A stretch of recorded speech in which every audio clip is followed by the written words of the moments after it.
The room was dimly lit, the air thick with tension. Captain Elias Mercer stood rigid, his hands clenched into fists at his sides.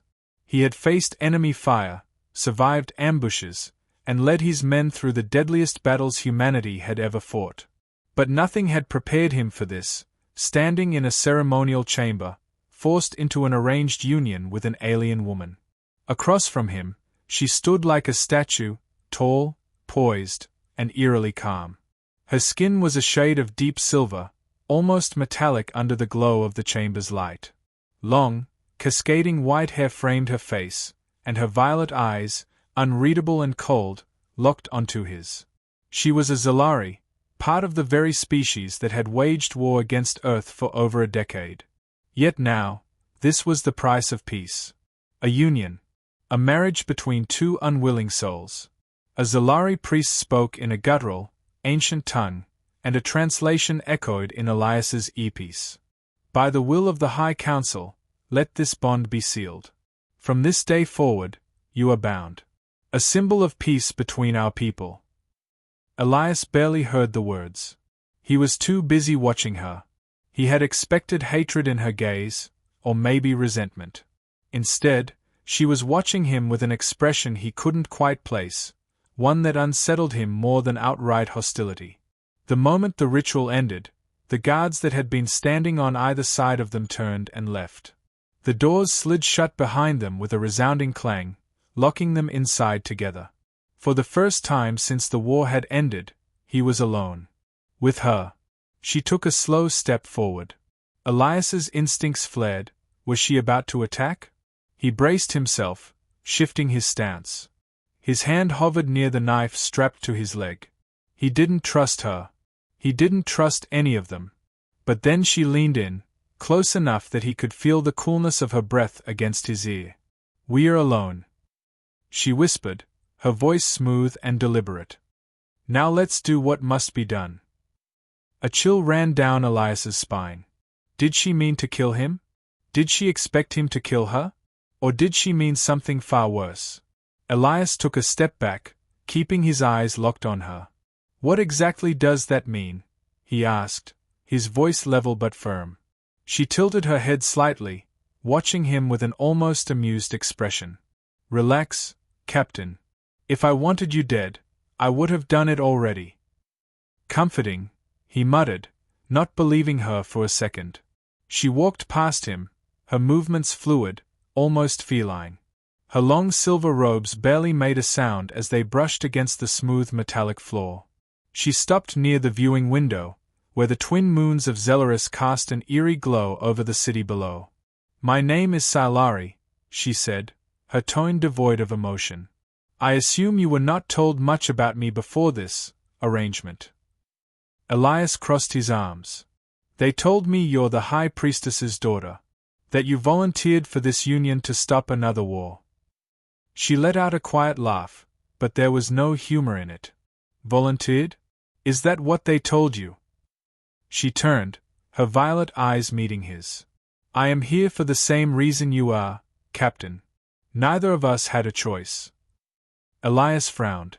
He had assumed the Zalari had orchestrated this for their own gain, but if what she was saying was true, she was just as much a pawn as he was. "And yet," she continued, stepping closer, "we are expected to act like devoted partners. To convince both of our species that this union is real." Elias clenched his jaw. "I don't pretend." Silari arched an eyebrow. "Then this will be a problem. Because if they suspect we are not truly bonded, the treaty will collapse. And when that happens—" She let her words trail off, letting the weight of the unspoken consequence hang between them. "War." They both knew it. "Then tell me," Elias said, his voice low. "What exactly do you expect us to do?" Silari studied him for a long moment before finally saying, "Survive." As the night stretched on, they kept their distance, two strangers forced together by politics and war. Elias didn't trust her, but something about her seemed different. He had fought Zalari soldiers before. They were ruthless, efficient, unyielding. But she was something else entirely. Salari sat by the window, staring out at the city beyond. After a long silence, she finally spoke. "There is something you don't know, Captain Mercer." Elias looked up. "What?" She turned to face him, her expression unreadable. "This treaty, it was never about peace." A sharp sense of unease settled in his chest. "What are you talking about?" She hesitated, as if debating whether or not to say more. Then she stepped closer, her voice barely above a whisper. "There are those who do not want peace. There are those within my people, and yours, who want this alliance to fail. To make it look like we broke the truce." Elias's mind raced. "You're saying this is a setup?" She nodded. "I was chosen for this bond not because they wanted peace, but because they expected me to fail." Elias narrowed his eyes. "Then why tell me this?" For the first time that night, he saw something flicker across her expression, something that looked dangerously close to vulnerability. "Because I don't want to die, Captain," she admitted. "And if they think we are not united, they will have the perfect excuse to end us both." Elias exhaled sharply. He had expected treachery, deceit, maybe even an assassination attempt. But this? This was worse. If what she was saying was true, then they were both targets. Slowly, he walked to the table in the center of the room and picked up a ceremonial dagger that had been left there, a symbol of their supposed bond. He turned it over in his hands before glancing back at her. "You're telling me," he said carefully, "that the only way we survive this is if we convince them we are truly bonded." Salari nodded. "Yes." Elias stared at her for a long moment, then let out a slow breath. "Then I guess we better start pretending." She studied him for a moment before responding with a small, knowing smile. Indeed. Neither of them trusted the other. But for now, trust didn't matter. Survival did. And if the war truly wasn't over, then this forced union might be the only thing that stood between peace and destruction. The cold silence between them didn't last long. As Elias and Salari stood in the dimly lit chamber, the weight of their new reality settled over them. They were enemies forced into a union, trapped in a game of deception where one wrong move would mean death, not just for them, but for their entire species. Elias clenched his fists, his soldier instincts screaming at him not to trust her. But if what she said was true, if this treaty was a trap, then trust was the only thing keeping them both alive. Salari's violet eyes never left his. "The High Council will test us," she said, her voice barely above a whisper. "They will watch, listen, analyze every word we say, every movement we make." Elias scoffed. "What, they have hidden cameras in here?" She didn't flinch. "Yes." His stomach twisted. He had assumed the Zalari's paranoia would run deep, but this was another level. They weren't just being watched, they were being set up to fail. Elias exhaled sharply. "All right. Then let's make this look real." Before Salari could react, he grabbed her by the waist and pulled her close. His grip was firm, his face just inches from hers. If their captors were watching, he wanted them to see unity. But Salari tensed, her silver skin cold against his touch. For a brief moment, something flickered in her eyes, something he couldn't quite place. Not fear. Not anger. Something else. Then, just as quickly, it was gone. "Bold," she murmured, her voice steady. "But insufficient." Elias smirked. "Then what do you suggest, Princess?" Without warning, she leaned in. Her lips barely brushed against his ear as she whispered, "Follow my lead." And then, she kissed him. It wasn't gentle. It wasn't slow. It was calculated, deliberate, an act designed to convince their watchers that this was more than a political arrangement. Elias stiffened, caught off guard by the unexpected intensity. But then, realizing what was at stake, he responded in kind. When she finally pulled away, her expression was unreadable. "That should satisfy them," she said. Elias's heart pounded against his ribs, but he forced himself to remain calm. "For now." But the real test was yet to come. The following days were a blur of ceremonies, diplomatic meetings, and constant scrutiny. Elias and Salari played their roles well, two unlikely lovers, forced together by duty, standing as the bridge between their worlds. But the tension never faded. Late one evening, as they walked through the gardens of the Zalari Palace, Salari suddenly stopped. "Something's wrong," she muttered. Elias tensed, his hand instinctively going to the blade strapped to his thigh. "What do you mean?"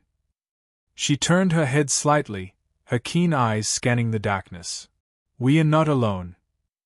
The words had barely left her lips when a shadow moved among the trees. A figure in dark armor lunged forward, a blade gleaming in the moonlight. Elias reacted on instinct. He shoved Salari to the ground just as the blade slashed through the air where she had been standing. Drawing his own knife, he turned, meeting the attacker head-on. The fight was brutal. Elias blocked a vicious strike, countering with a swift elbow to the assassin's ribs. But his opponent was fast, Zalari, no doubt, trained in the deadly arts of their kind. Salari recovered quickly. With a sharp motion, she extended her hand, and a surge of energy burst from her palm, sending the assassin stumbling back. The momentary distraction was all Elias needed. He drove his blade into the attacker's side, twisting it before pulling away. The assassin collapsed, gasping. Salari knelt beside him, pressing a hand to his throat. "Who sent you?" she demanded. The assassin sneered, blood trickling from his lips. "You are a disgrace," he spat at her. "You betray your own kind. The Council will not stand for this, and neither will the humans." With that, his body went limp. A small device in his hand flickered before burning out. A failsafe, he had taken his own life rather than risk capture. Elias swore under his breath. "They really don't want us to succeed, do they?" Salari rose to her feet, her expression grim. "No. And this was only the beginning." The attack changed everything. Elias and Salari now knew the truth. There were forces within both of their governments trying to sabotage the treaty. But the question remained, who? The answer came sooner than expected. The next morning, as they were escorted to yet another council meeting, Salari suddenly stopped short. Her gaze locked onto one of the Zalari officials, Councillor Valen, a high-ranking diplomat who had openly supported the treaty. Too openly. Elias followed her gaze and understood immediately. It had been a setup from the start. Without hesitation, Salari strode forward. "You ordered the attack," she accused, her voice cold and sharp. Valen barely blinked. "Such accusations are dangerous, priestess." Elias stepped beside her, arms crossed. "Not as dangerous as betraying your own people." Valen sighed, shaking his head. "You are both fools. This alliance is a mistake. Humanity will never trust us. And we will never trust them." Salari's jaw tightened. "Perhaps you're right," she said. "But you made one mistake, Valen." The counselor frowned. "And what is that?" She leaned in. "You failed." The doors behind them burst open as Zalari guards stormed in, weapons raised. Valen barely had time to react before they seized him. Elias smirked. Game over. With Valen exposed, the sabotage attempts ceased. The treaty remained intact, but the scars of betrayal ran deep. Elias and Salari had proven their loyalty, but trust between their species would take years to rebuild. As they stood together in the gardens, watching the twin moons rise, Elias exhaled. "So, what now?" Salari was silent for a moment before turning to face him. "We continue." He arched a brow. "This alliance, you mean?" She shook her head. "This, us." Elias hesitated. This had started as a political arrangement, a forced union neither of them wanted. But somewhere along the way, something had changed. She stepped closer. "You once said you don't pretend." He smirked. "I don't." Her violet eyes met his, unguarded for the first time. "Then let's stop pretending." And this time, when she leaned in, there was no deception. No duty. No war. Only the beginning of something neither of them had expected. Something real,